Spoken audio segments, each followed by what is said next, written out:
Split pea soup, split pea soup, split pea soup is good and it's easy too, and good for you. Split pea soup, split pea soup, split pea soup is good, you can do it too. I believe in you. Split pea soup, split pea soup, split pea soup, split pea soup, split pea soup. Soup, split pea soup, split pea soup. Split pea, split pea, split pea, split pea, split pea, split pea, split pea, split pea soup.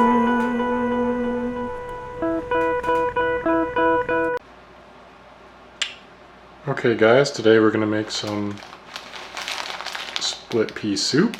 It's inexpensive and delicious and nutritious. As long as you make it right, that is. So first step here is just going to be to start soaking these.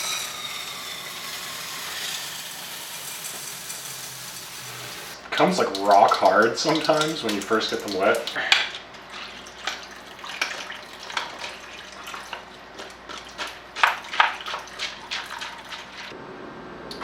Okay, so for the next step, we're just going to fry up a piece of bacon because we're basically making the classic ham and pea soup.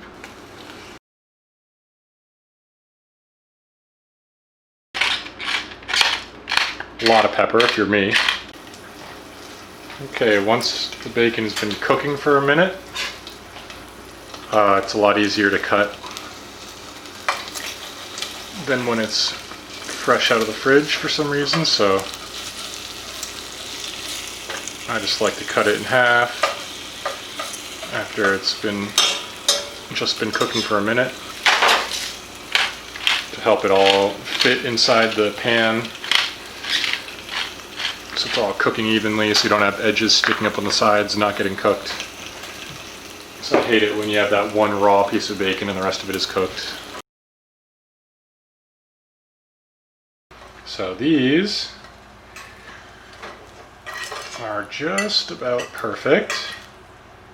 Alright, we're just going to chop up an onion and a little bit of garlic. Throw it in the pot.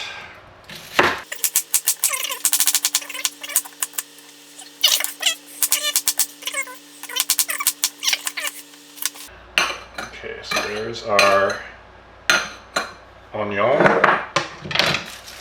And depending on if you like garlic or not, or how much you like it,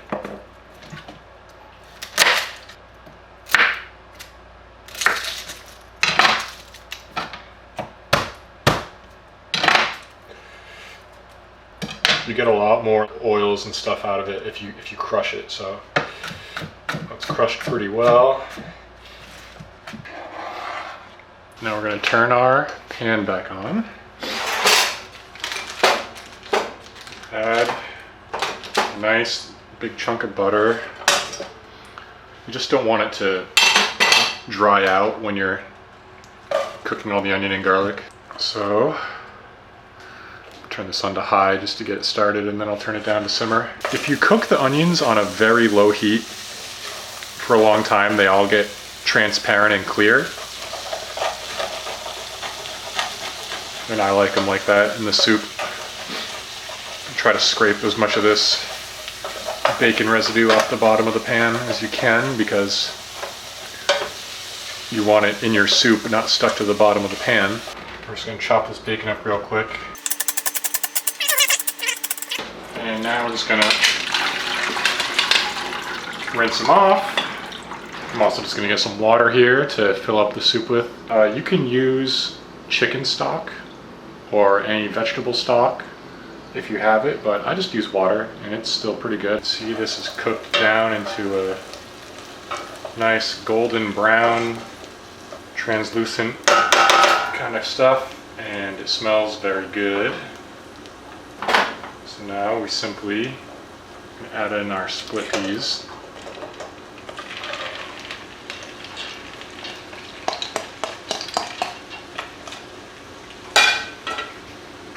Add our water. I'm gonna have to get some more water. And this takes more water than it looks like, but I like to start off half an inch to an inch of extra water. Here's the bacon. Already cooked. For flavor. I'm going to turn the burner all the way up to high.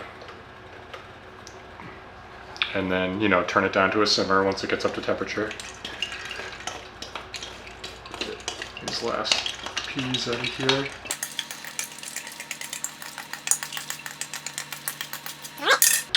That's the hard part. Now, just let it simmer for a few hours and it'll be delicioso. Let's add a little salt.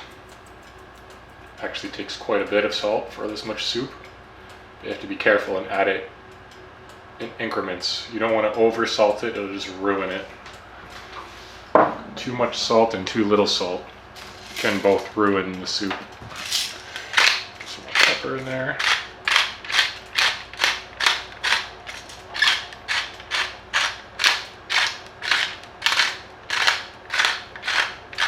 This is an actual pepper grinder. This is a ceramic grinding wheel.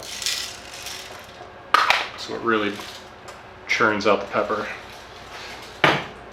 which is great because a lot of pepper grinders are pretty pathetic in how much pepper. Okay, so this has just started to come up to a boil. So I'm going to turn it all the way down. Alright, it's been simmering on low for about 20 minutes. And you can see there's no more extra water at the top because it absorbed it. So we're going to add some more.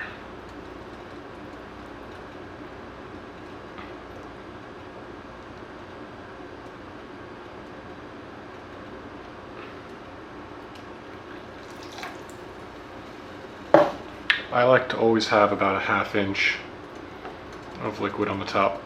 Once you get it simmering to a nice high simmer like this, it'll take about an hour of cooking at this rate. Anyway, I'd you know, 2 or 3 bowls of this for dinner last night and it was very good. It turns into this gel that all just sticks in the bottom of the pan, and it's good to use a whisk and get it all mixed in. Before I mixed it in, there was like a ½ inch of water or liquid on the top and all the soup on the bottom, which it normally just does that when it's hot, but when it's cooled down, it sort of coagulates into kind of a thick mess that kind of doesn't look very good, but believe me, it tastes very good. So yeah, when you're done cooking it, just make sure to whisk it really good and get all that like gel from the bottom. I like to throw a couple pieces of toast in.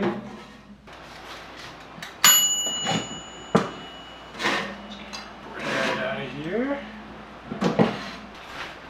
Get some butter going here.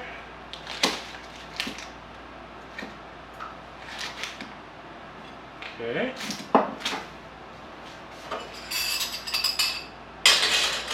Some of our soup. Bread back, spread that butter.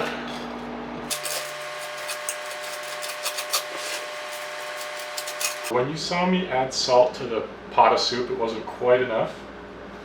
Just a little bit more. You can taste it.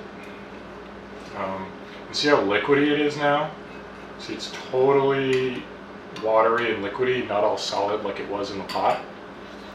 But as soon as this starts to cool down, it'll start getting solidifying again. So it's actually probably a little bit too hot to eat right now. There we go. And I'm gonna rank them, you know, how much it costs.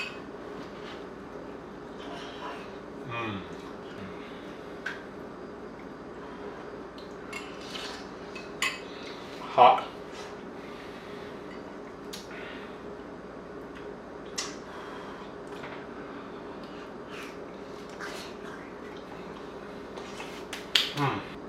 See, it's not so watery anymore.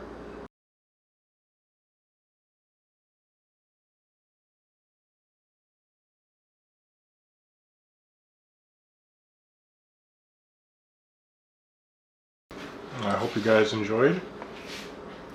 I'm going to try to bring you guys lots of cheap, easy, healthy, tasty meals, because I think a lot of people just don't know.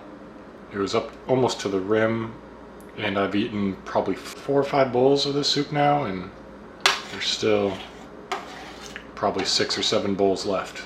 We figure eating 2 or 3 bowls per meal, this will probably last you 3 or 4 meals, maybe even a little longer. Okay, let's do our ratings breakdown. Number 1, ease of cooking. 4 out of 5 burritos. Pretty dang easy to cook. Affordability.